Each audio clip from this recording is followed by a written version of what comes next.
Hey there, let's see how we can get started with this indices question. What we have here is a fraction divided by another fraction. As you can see that in both these fractions, we already have common terms in them.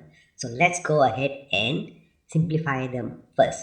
So for the first bracket, you can see that I have a b over b cubed. So we know that the indices rule says that am divided by an, I will get a to the m minus n.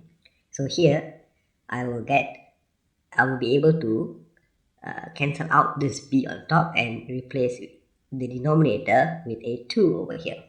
The same thing I can do for the right hand side or this bracket over here, where the a in the denominator can be cancelled, and here I have a 4.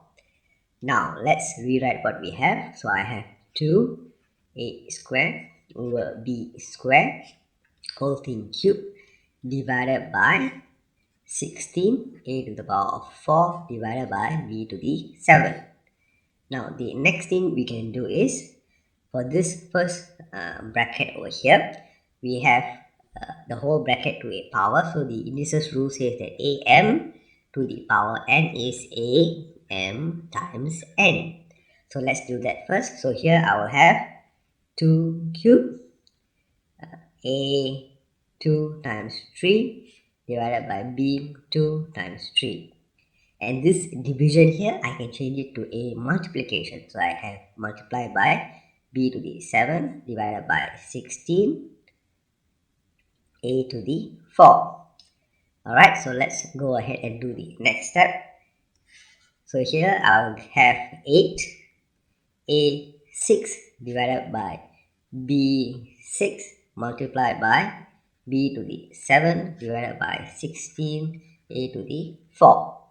Now the next step would be to perform the same rules as we have seen here to simplify.